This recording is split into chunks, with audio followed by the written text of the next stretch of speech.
Well, I was born in Corpus Christi, Texas, 1938, into a family of engineers. My father worked for the Corps of Engineers for 40 years. Wow. And went to school in Corpus Christi, W.B. Ray High School, graduated in 1955. Went to Texas A&M University. Got a degree in civil engineering in 1959. Well, there were four of us, all destined to be engineers. Wow. I was the second. My older brother is Bill, lives in Corpus Christi. I was the second son. There are four boys in the family. Yeah. John lives in Las Cruces, became a professor of civil engineering at New Mexico State. And then you would have known Bob, yes, who was with Brown and Root for a number of years in yeah. Houston, now lives in Corpus Christi. Between the four of us and my father, in the immediate family, we had 10 degrees in civil engineering. So the four of us went to Texas A&M. I then went and got a master's in 1960 from Texas A&M, went in the Army, came back, worked for 7 years in San Antonio at Southwest Research Institute, but returned to Texas Tech in 1969 to work on a PhD. Well, I've been at Southwest Research Institute from 62 to 69 and working as a research engineer in structural research. Actually made some contributions to the space program. When there was hardly an engineer alive in those days that didn't have a part somewhere in the Apollo program, the Man on the Moon project. And for 7 years I worked there in San Antonio. But in 1969, one of my colleagues, Ernst Kiesling, who was at Southwest Research Institute, became chairman at Civil Engineering at Texas Tech. And he enticed me to go to Texas Tech in 1969 to pursue the PhD. And it was an opportunity, you know, young men in those days and women always thought about, you know, going back to school. And he gave me an opportunity and I took it. Well, I took a job right out of A&M in 1959 at the Texas Highway Department in Houston. I was at the bridge design section. Some names you would recognize there would be Jose Correa actually hired me. Wow. And Cecil Beal was my immediate boss, fine folks.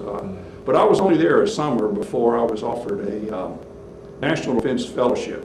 Actually, in those days, Sputnik had just gone up, and the federal government started a program to get more PhD scientists in the system. I met my wife during my senior year. Interestingly enough, my friend at A&M, Stephen Edmiston, which many people may remember, took me home. When we had our senior field trip at Texas A&M, the seniors take a field trip every year, and this one was to the Dallas area, looking at some highway projects and some water projects, the traditional thing. And he took me home with him on that field trip, stayed at his house, and there I met his sister, Treva Ann Edmiston, whom I subsequently married.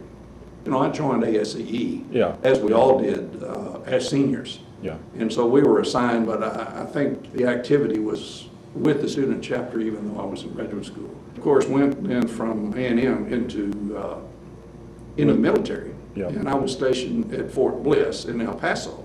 Okay. And joined the branch out there. So I can claim, I suppose, in the scheme of things, the Brazos branch and the El Paso branch. Because I remember going in my uniform after duty to branch meetings in El Paso. And Mal Steinberg in particular and I became closely associated. And a benchmark here, which I'd like to get on the record, is Mal and I in 1968, as a part of the run-up to Hemisphere, which was a big thing, a big international exposition in San Antonio in 1968, secured for the little canals that serve water, provide water supply to the missions down there, called the acequias of San Antonio. We were successful in getting that designated as a National Historic Civil Engineering Landmark. Oh, yeah. And the record will show that was only the third such designation in what is now a list of hundreds. Hundreds, yeah. We had the experience of the Lubbock tornado and Hurricane Celia, and became more or less instant experts, or at least we committed ourselves to the study of hurricanes and tornadoes. And I'm talking about the four of us, Kishore and Jim McDonald and Ernst Kiesling. Was that sort of the beginning of the Wind Institute? That really, that started it, because we were successful in you know, you play the university game, you got to get, quote, research money. And there were dollars available from several sources that we secured, and that originated the center. A lot of things fell into place. The timing of being there in the first place, the tornado, the support of people like Ernst Kiesling, who was chairman, who supported us in that endeavor. A vice president for research, who was a perceptive man. His name was Arlo Childs, and he recognized, as we did, a real opportunity and established the institute at the university. Gave us authority and a name, and gave us, you know, some support money to, you know, set up an office. But we operated out of Lubbock. We didn't. I think in the ensuing 10 years, I think the record would show that we went to maybe 300 different windstorm sites, events after the fact, hurricanes and tornadoes. I guess it's sort of hard to do coastal research in Lubbock.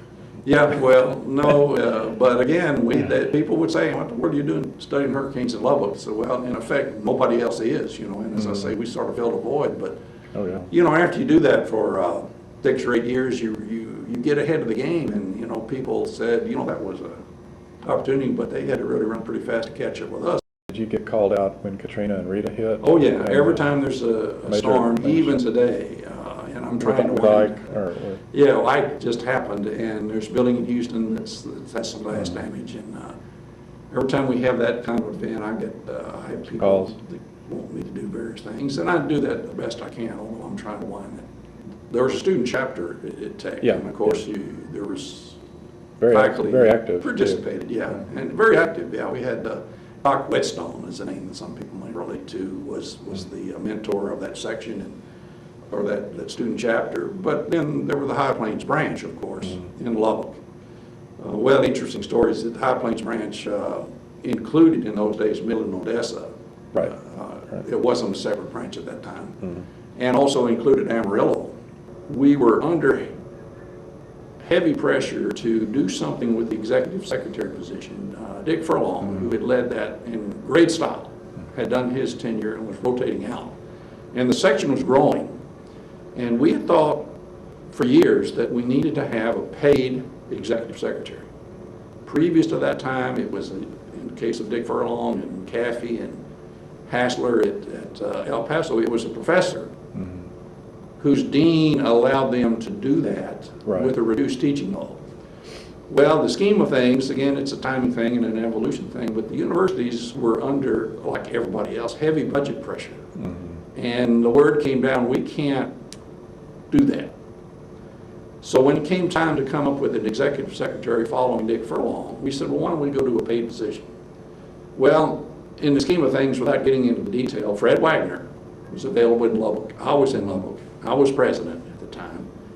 And what we negotiated was a quarter time, what we call release money for Fred Wagner. The section paid Texas Tech University for a quarter of his salary, which released him out of teaching a course. And that was the landmark move in the direction of a paid executive secretary. I can remember doing Fort Worth Paddock Viaduct, San Antonio Roman Cement Works, Suspension Bridge in Waco, Tyler Dam, a building in El Paso, reinforced concrete building, which was the first. So we covered 7 or 8 of the branches with Texas Historic Cemetery landmarks. So that activity led to, after I was president, being appointed to the National Committee on History and Heritage, which I served well for several years. I'm not sure. I think that ended. I found the need to end that when I moved to Rolla in 1988. I know. As I look back, I suppose I've asked a similar question: what would I have done differently? And I think I mentioned the timing of things. There were several decisions I made, and I won't get into them, that I could have taken a different path. But it was almost destiny. And on the positive side of things, it couldn't have worked out better. Because the people that mentored me, particularly I keep mentioning Ernst Kiesling, and the people I met in Jim McDonald and Kishore Mehta, and the opportunity presented to us at Texas Tech, and the support that I got couldn't have been better. Texas Tech was extremely good to me in a career sense. And so it's hard for me to envision having made the career path decisions that I made that I could have designed a better sequence of events in a career. So, no, there's no looking back. We did quite well. In fact, we've been blessed in my family and in my career. I don't believe I could have done better. Sure.